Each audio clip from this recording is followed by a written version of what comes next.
Delays during peak hour traffic in Johannesburg this evening. That's because of power outages around the city. In fact, it's best to sit right here and watch ENCA because the roads really are a mess. Let's find out what's happening from our reporter, Maloko Moloto, who's out and about getting more information on these power outages. Maloko, what can you tell us?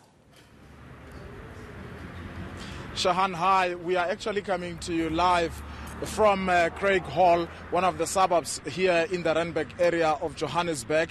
And we came here because we were informed by City Power and Eskom that their technicians are out to correct the situation. They were told us that there were some technical issues at some of their substations. So as you can see behind me, you will see the substation, one that belongs to the City Power and the other one belongs to Eskom. But let me bring into this conversation Mr. Isaac Mangena. He is the spokesperson of City Power. Mr. Mangena, thanks for your time. Tell us exactly what was the cause of this power outages today.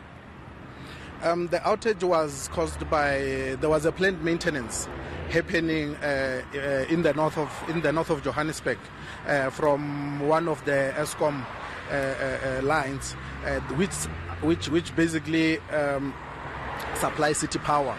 It supplies City Power's Delta and Creekall substations. These are our main intake substations that take power from Eskom.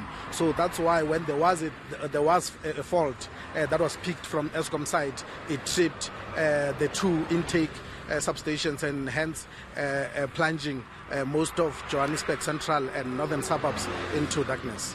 When you talk of substations tripping, just in layman's terms, what do you mean? Look, the tripping happened at one or two, in fact two intake substations. But then those two intake substations are big one.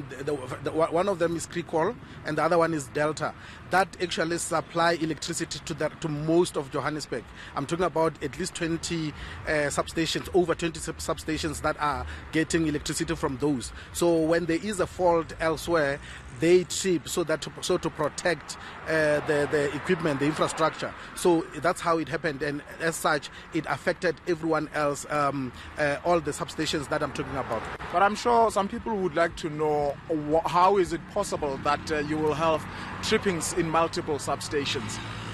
As I say, it happened at one site, at one place, but it's the same as when there's a trip in a house where it trips at the wall but then affects the rest of the rooms. So it's actually the same, where it happened at one intake substations tripped and then affecting the rest of everyone that actually feeds from there. So that's how the whole thing happened. Right. Give us an update now. Have you managed to restore power in the rest of the city of Johannesburg that were affected?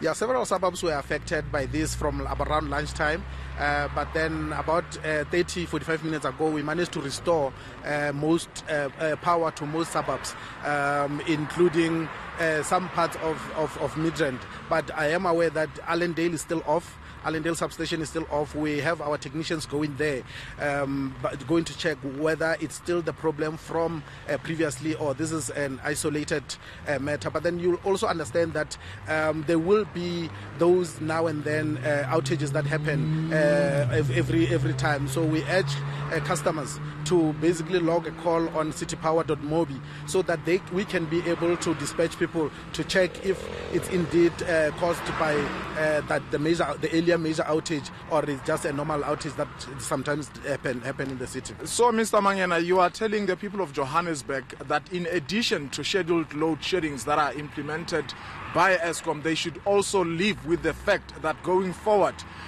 from City Power's point of view, because you provide them with electricity, there is going to be outages?